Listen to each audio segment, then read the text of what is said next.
بات لکھ دی کہ جو شخص کسی کو ناحق قتل کرے گا، یعنی بغیر اس کے کہ جان کا بدلہ لیا جائے یا ملک میں خرابی کرنے کی سزا دی جائے، تو اس نے گویا تمام انسانوں کو قتل کیا، اور جو ایک انسان کی جان بچا لے تو گویا اس نے سارے انسانوں کو زندگی دے دی۔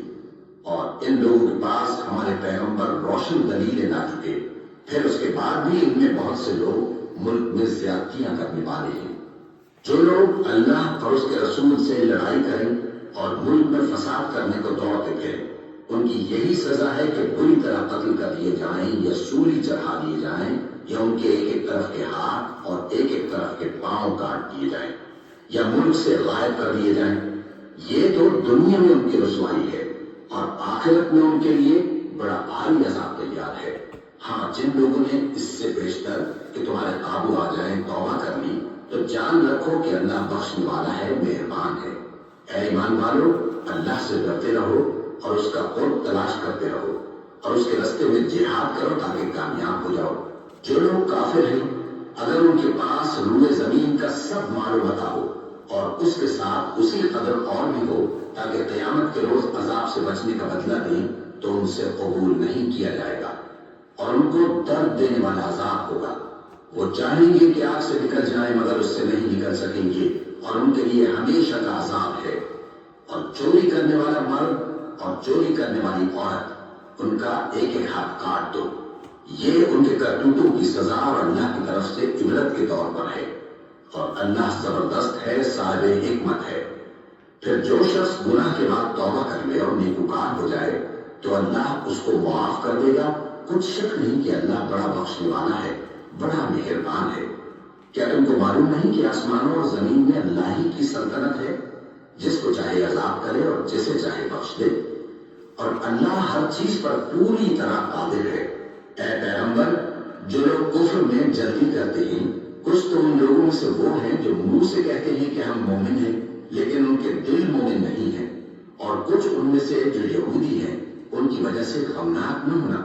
یہ لوگ جھوٹی باتیں بنانے کے لیے جاسوسی کرتے پھرتے ہیں، اور ان دوسرے لوگوں کے لیے جاسوس بنے ہیں جو ابھی تمہارے پاس نہیں آئے۔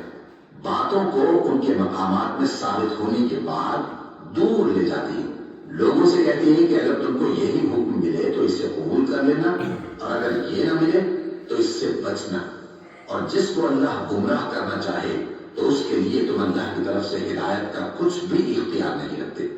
یہ وہ لوگ ہیں جن کے دلوں کو اللہ نے پاک کرنا نہیں چاہا، ان کے لیے دنیا میں ذلت ہے اور آخرت میں بڑا عذاب ہے۔ یہ جھوٹی باتیں بنانے کے لیے جاسوسی کرنے والے اور رشوت کا حرام مال کھانے والے ہیں۔ اگر یہ تمہارے پاس کوئی مقدمہ فیصل کرانے کو آئیں تو تم ان میں فیصلہ کر دینا یا روگردانی کر لینا، اور اگر ان سے روگردانی کرو گے تو وہ تمہارا کچھ بھی نہیں بگاڑ سکیں گے۔ اور اگر فیصلہ کرنا چاہو تو انصاف کا فیصلہ کرنا، کہ اللہ انصاف کرنے والوں کو دوست رکھتا ہے۔ اور یہ تم سے اپنے مقدمات کیوں کر فیصل کرائیں گے جبکہ خود ان کے پاس تورات موجود ہے جس میں اللہ کا حکم لکھا ہوا ہے۔ یہ اسے جانتے ہیں، پھر اس کے بعد اس سے پھر جاتے ہیں، اور یہ لوگ ایمان ہی نہیں رکھتے۔ بے شک ہم نے تورات نازل فرمائی جس میں ہدایت اور روشنی ہے، اسی کے مطابق انبیاء جو اللہ کے فرمانبردار تھے یہودیوں کو حکم دیتے رہے ہیں، اور مشائخ اور علماء بھی، کیونکہ وہ اللہ کی کتاب کے نگہبان مقرر کیے گئے تھے اور اس پر گواہ تھے، یعنی حکم الہی کا یقین رکھتے تھے۔ سو تم لوگوں سے مت ڈرنا اور مجھے سے ڈرتے رہنا، اور میری آیتوں کے بدلے تھوڑی سی قیمت نہ لینا، اور جو اللہ کے نازل فرمائے ہوئے احکام کے مطابق حکم نہ دے تو ایسے ہی لوگ کافر ہیں۔